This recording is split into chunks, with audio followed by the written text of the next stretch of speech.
Yeah. Fly was flying on the team. Touchdown. Time to get Jalen this ring. You don't really want to start a thing. This a bird game nation, baby. It's a Philly thing.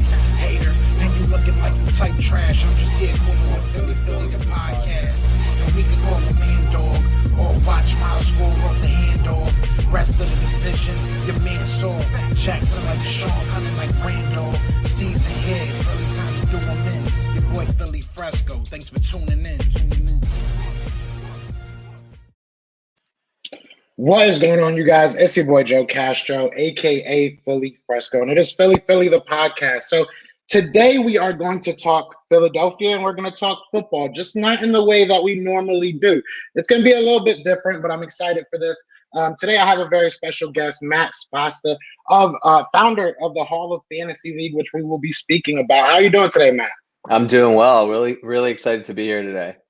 Definitely. Yeah, we're going to have some fun. So before we get into the specifics of, the team and the league in itself, let's just talk a little bit about yourself. Let us know a little bit about you and just how you became a part of this league and how you started it, or I should say. Yeah, it's amazing. I think back to when I first started playing fantasy. I started playing fantasy probably when I was like 8 years old, talking like late 80s or early 90s. First time I played fantasy was with my dad. I remember we drove probably 2.5 hours away to a draft in some guy's basement. And, we picked our teams. It was a roto baseball league. And after we drafted our teams, I was like, now what? A month later, we got a little stack of papers that came in the mail from Stats Inc. And it would literally be the only way that you could track your fantasy team. It was like once a month you would get this report, and it would be like literally think about like the white pages coming to you on a monthly basis. Yep. So it's like to think about how far I have come in my fantasy journey, but how far fantasy has actually come over the last 20, 30 years is amazing to think. So I've been playing fantasy as long as I can remember. Sports enthusiast through and through. Fantasy football was just something that, as I got a bit older, just really consumed me. I mean, football is, to everyone is just one of those things that Sunday football, you get that feeling that you probably don't get any other day of the week or any other day of the year. And, really, I was in a career on Wall Street. I was a suit for most of my career.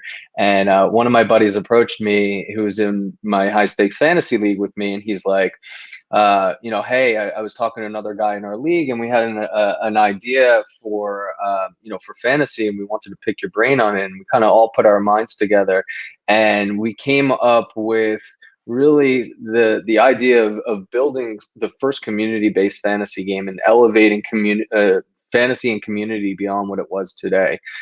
This was 4 years ago, and that was the birth of the Crown League, which was the original league that we had created. And really what we saw what was happening in the esports world was that esports essentially proved that you could take, the millions of video gamers that exist, adopt the pro sports model on top of it by building these national leagues with teams that are, franchised and geolocated across the US, and essentially, recruit the top talent in the world to manage and operate those teams. And fans would come in droves to watch the best in the world compete. We said, I don't know what the numbers change every week, but there are 40 to 60 million people that play fantasy sports. What if we could elevate the experience of fantasy sports in the same way? And that was the birth of the Crown League, and that was 4 years ago. We've been building heads down for the last couple of years. April of last year, we're kind of right at the height of quarantine. We started speaking to the Hall of Fame Village in partnership with the Pro Football Hall of Fame, and they essentially approached us during COVID and quarantine.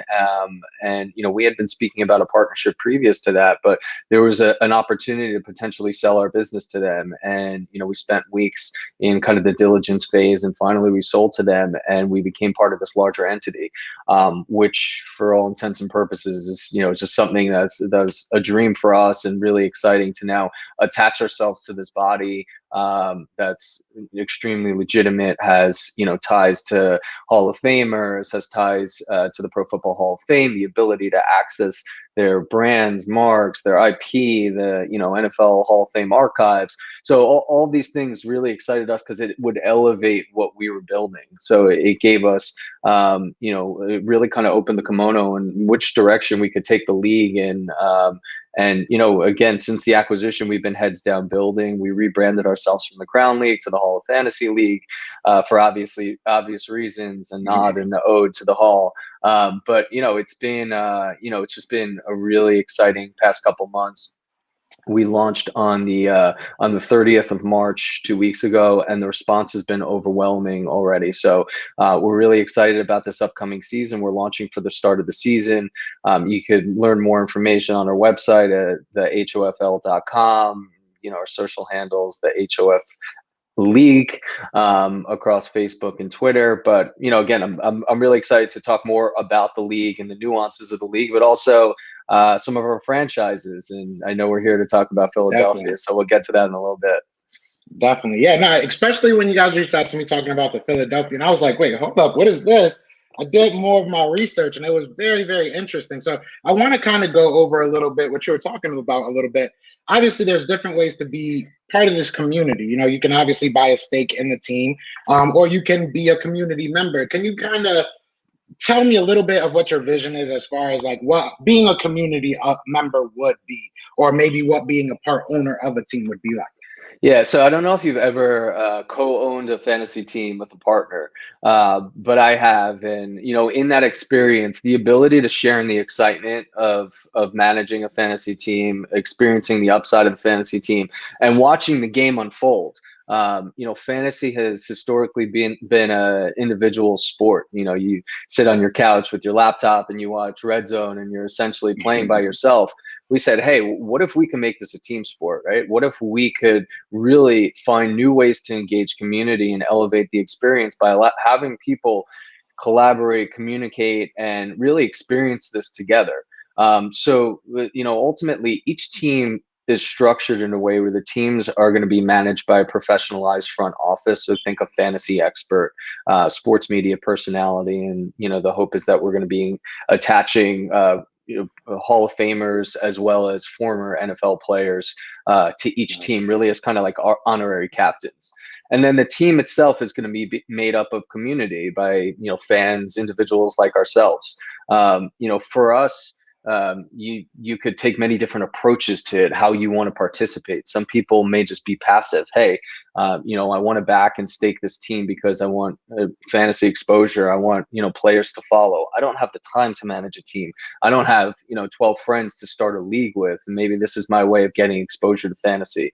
Or you could be more active and want to be more involved in the community. You know, we think the experience for the communities can be really exciting. There's no place where people could go to really discuss fantasy today because, as the old adage goes, no one cares about your fantasy team. It's like, how often, you know, are you and your buddies talking about your fantasy team and you're like, oh, did you see that play? My team won by 2 points. And you're like, I don't know. I don't know your league. I don't know your players. And it's hard to have a conversation like that. But now if you're making the conversation relevant to people, contextual, all of a sudden you got content that's being put out about your specific fantasy team to the masses, right? So we're talking about the Philadelphia Powder Kegs, and we're putting out content to tens of thousands of stakeholders who all share in the financial alignment and excitement of this team. And now they consume content that's relevant to them. You know, Yeah. typically I'll watch TV or I'll scour the internet looking for content around my specific fantasy players, but sometimes they don't even get mentioned, right? So it's to have the ability to kind of curate the experience to the actual fantasy player is really going to be the thing that we believe elevates the experience of participating in our league. That's pretty cool, yeah, because it's like a one-stop shop. Like you said, you're not, you know, that's probably one of my biggest detriments with my phone is you get a notification every 5 seconds. So that's pretty cool. That's actually really cool. So let's talk a little bit about the Philadelphia Powder Kegs. Just how did that, you know, team come to, and you know, just how many teams are there? Because I know there are other teams, and I want to know who our rival is going to be, basically. Yeah, exactly. So we did a ton of research and we identified what we believe were the 10 best markets based on certain criteria. We looked at you know, fantasy engagement. We looked at you know, football cities and, NFL fandom, we looked at, some of the cities that we believe, were most technologically savvy, and we believe that this was going to resonate with best. Philadelphia obviously is known for their fan base, avid fan base, wild fan base. And as we were developing the teams and the franchises, we really wanted to kind of get a local feel and flavor to each franchise. I mean, what makes fantasy fun? It's like, you have the ability to trash talk. You have the ability to create your own team name and put your own team logo up. And it's just like, we wanted to embody the spirit of fantasy by creating these professionalized teams, but with a fun and playful brand and logo behind it. So the Philadelphia Powder Kegs was a name that was created, just based on our experience with Philadelphia natives and the fan base in itself. And the Powder Kegs name and the logo, as you've seen, it's a mascot that's basically holding up the middle finger that's actually pixelated so you can't see it. And it's, just look, I've been to tailgates at Eagles games before. I know what the fan bases are like. And this is, I think this captures really the spirit of the Philadelphia fan in a really fun way. Definitely. Yeah, I love it. I love it, to be honest. And let me ask you, so now we're doing mock drafts on this channel, for the actual NFL, obviously. And I want to ask you, how do you see, or how do you think, or how do you guys plan your draft to go? Sometimes mock drafts, or excuse me, fantasy drafts go a little bit differently than, actual NFL drafts, obviously. So how are you guys looking to set yours up? Yeah, we had always hoped this was going to be a live draft, but just given everything that's going on in this COVID world, we think it's best to do a virtual draft. So it's going to be a high quality production virtual draft where, the audience, which is going to be fans, people seeking information, and also stakeholders by that time, because there are people who are already staked to these teams, will be watching the GMs of their teams drafting. The underlying rosters. And what's going to make it really exciting is we're going to make this interactive in a way that the fans are actually going to have the ability to influence some of the decision making. So, when your GM is on the clock, they're going to have a say in it. Whether the GM decides to take that information or not is on them. But that fan bases and fantasy players always think they know more than the next person, especially the pros. Exactly. They'll be very vocal when their team is on the clock. So that's the hope. We want to make this a really high quality production where it's going to be highly engaged, fan bases and stakeholders who are going to have a say in what's going on with the actual draft. That's awesome. See, so I don't have to just yell at my TV on April 29th when they're actually doing the draft. I can make some input. I like that. I like exactly. That. Yeah. Yeah, and look, these are meant to be professionally managed teams, but at the end of the day, it's important to have the voice of the stakeholders heard, right? The influence of the stakeholders heard, because, ultimately at the end of the season, if the managers aren't doing a good job, the stakeholders are going to call for their heads and want them out, and they'll have the ability at the end of the season to decide a new direction for the team if necessary. Oh, wow. That's cool. Yeah, you might not want to let Philly do that. Exactly. That's why it's important for us from a talent standpoint to bring in someone that's near and dear to the Philly folks. Although we've seen it in the past, fan bases could turn on even people who are most near and dear to them from a fan base standpoint. But that's a conversation for another day. Yeah, I have no idea what you're talking about. I have no idea oh no, referencing to. Hey, look, I'm a New York fan. We're just as bad as you guys, so I get it. Hey, I respect that. I wish I could show you. I'm on the road right now. I'm with family right now, so I'm in Connecticut. That's where I'm originally from. And I'll have to go around a whole bunch of New York Giants stuff. So. Trust me, it's not fun. But I want to ask you, so when is the draft? When can we look forward to this? Yeah, so the draft is going to be in around Enshrinement Week for the Hall of Fame, which is typically the first weekend in August. And again, we see several kind of tentpole moments over the coming months, which we believe are going to be catalysts to get people more engaged and more involved as stakeholders. So, we did our initial launch on the 30th, and we've, as I mentioned, we saw an overwhelming response to staking. So, we've already had a significant amount of stakes that have come in. We've seen a ton of interest in the New York franchise and the LA franchise. and the Ohio franchise. So, shout to all your viewers. Check out the Philadelphia Powder Kegs because they could use a little love and support. But again, my feeling was we didn't expect to see so many people coming out and staking the teams early, but it just shows you it's a strong testament to people's fandom and affinity for their local team, getting behind new brands. We're seeing people buying the merch already, which is awesome. I mean, the Powder Kegs is one of my favorite logos. So I'd hope people go out there and buy t-shirts and hats because they're really cool. But we're going to be announcing the managers in the front offices that are going to be attached to each of the teams at the end of May. So when that happens, I think you're going to see a ton of their fan bases follow on and say, hey, I want to back this horse. This is the fantasy manager I want to get behind. And you're going to see that being a big catalyst, I think, for staking. And then, we talk about August, which is the draft. Once those teams are drafted and you see the composition, there are guys like myself. I'm a fantasy fanatic and enthusiast. When I see a team, I'm going to say, hey, that's the best team. I'm going to go and back that team. So I think those are the three kind of moments in time that you're going to see huge momentum shifts happen in the kind of stakeholder base and investment coming into those teams. And I think, you're probably going to see the majority of the staking come in between when the teams are drafted and the start of the season, between August and that first week in September. Now, when is the cutoff date? Is there like a certain cutoff date to put a stake in for your favorite team, or? Yeah, it's likely that we're going to cut it off at the start of the season, but there may be an opportunity to continue staking once the season starts. It may throw a fun and unique element into it to see what happens when the teams are actually playing in the first week.